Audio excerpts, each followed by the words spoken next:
All right, so the next game that I want to get to, man, I want to get to Alcorn State versus Jackson State.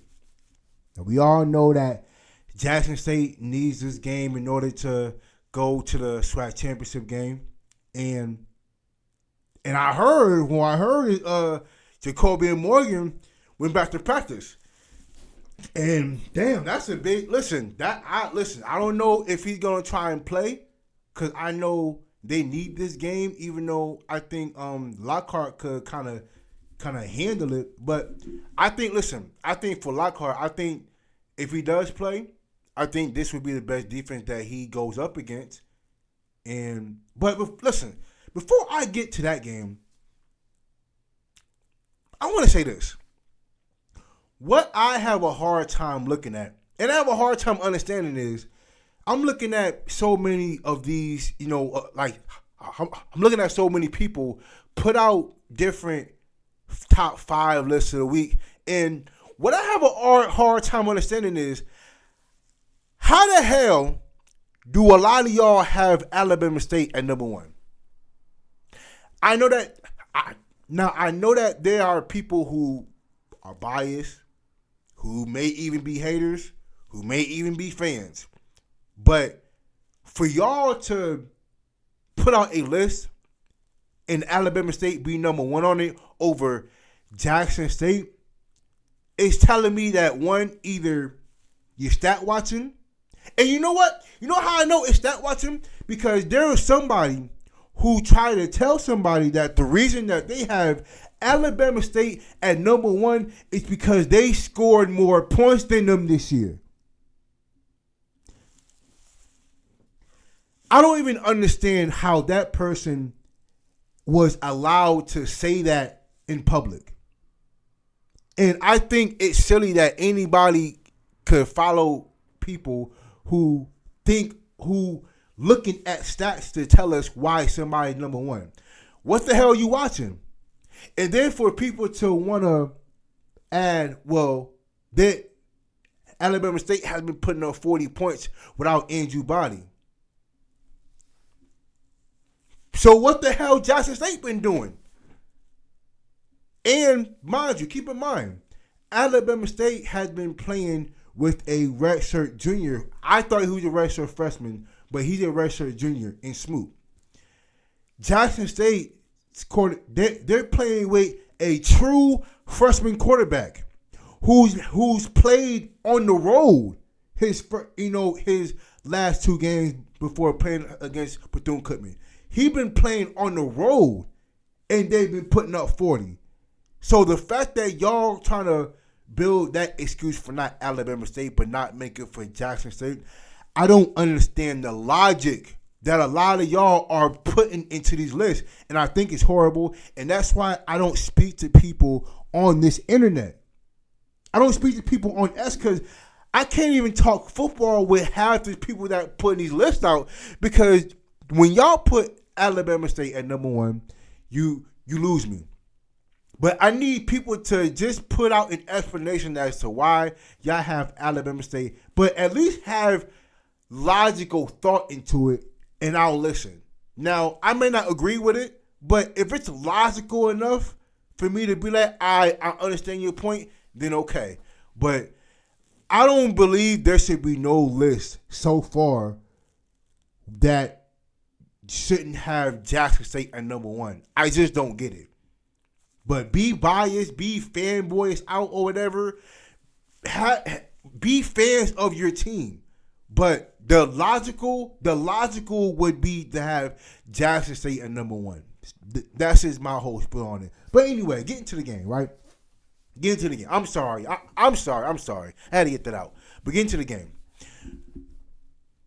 What Jackson State can't do in this game, like they did last week, is trick drives off.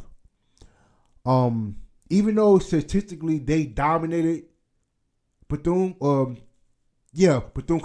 even though statistically they dominated, they tricked off at least 3 drives last week, especially in the second half, where There were 3 drives last week where they had 12 plays, 14 play drives, and they came away with 0 points.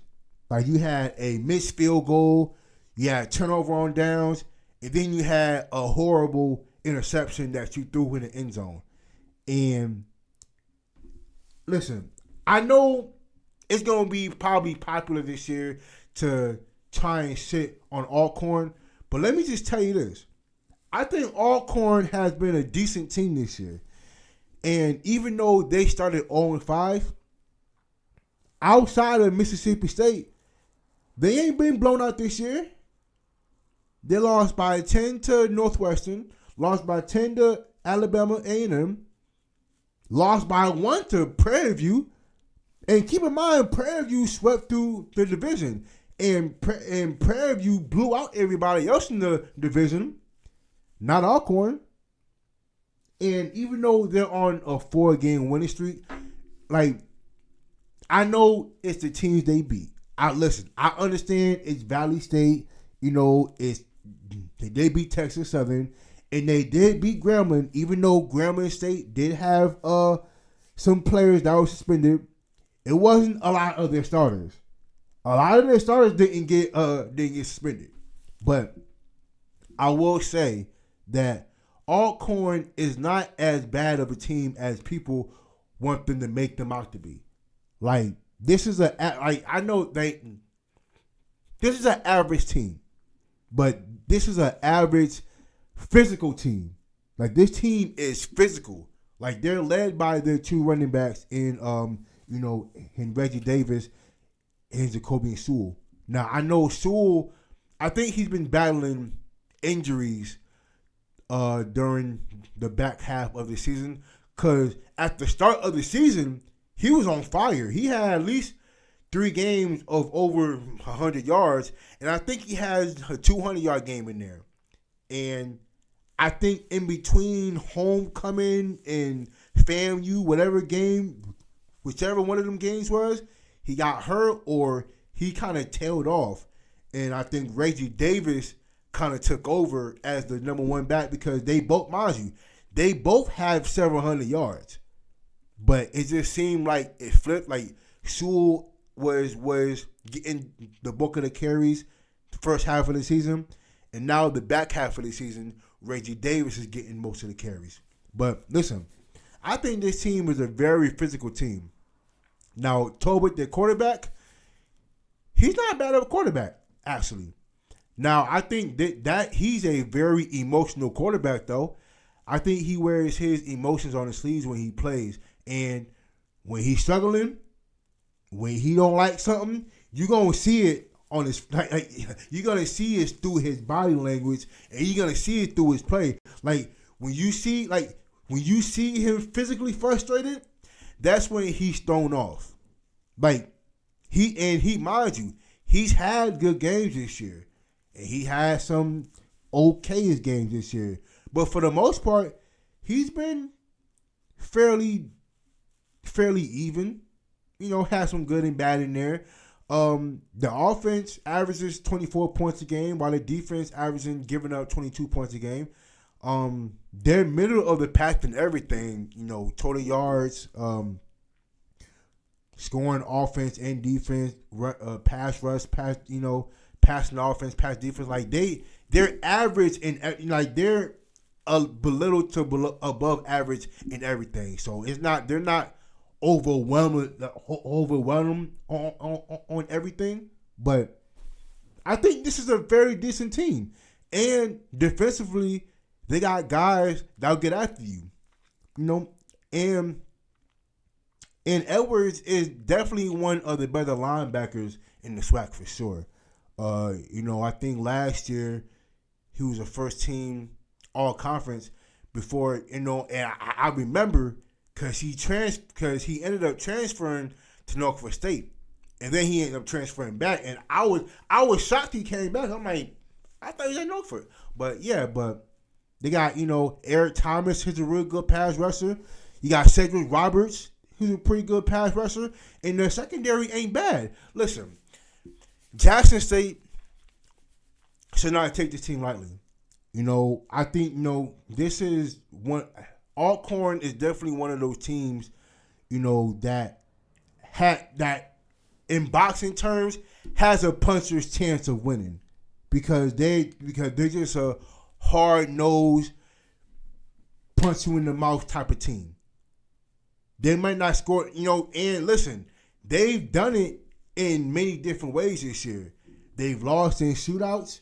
They won in ground and pound, low scoring games. They lost in high scoring games, but they're gonna be right there with you. Like this is a team that don't go away very easy, So I do believe that Jackson State is gonna win this game, and plus they're gonna be at home with the home crowd. Even though I know that Alcorn State travels well when it comes to the Soul Bowl, so I believe that the stadium is gonna be packed for sure. But listen, I think ultimately, man,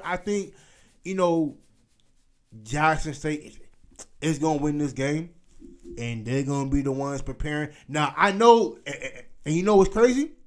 I think everybody in the SWAC is probably rooting for Alcorn. I see it. And I think there's a lot of people that are growing tired of Jackson State being in the SWAC championship game. But listen, man, to be the man, you got to beat the man. And for y'all to rely on Alcorn to do the job, listen, man, good luck. Good luck with that, man. I don't see Alcorn winning this game, but I do see them making it tough, though. Especially if Lockhart is in the game, they're definitely going to try and make it tough on them because this will be the best defense that Lockhart has seen, So, but we're going to see what happens, man. But, of course, I got Jackson State winning, and it's going to be by at least 10 for sure. But we're going to see what happens, man. But listen, now, if the running game gets going for Jackson State, because listen, that's what keeps the pressure off of Lockhart. And mind you, that's what kind of helped Lockhart through this season so far is the running game has been doing well with him. Armand Miller, Travis Terrell, Davenport, they all have done well since Morgan's been out.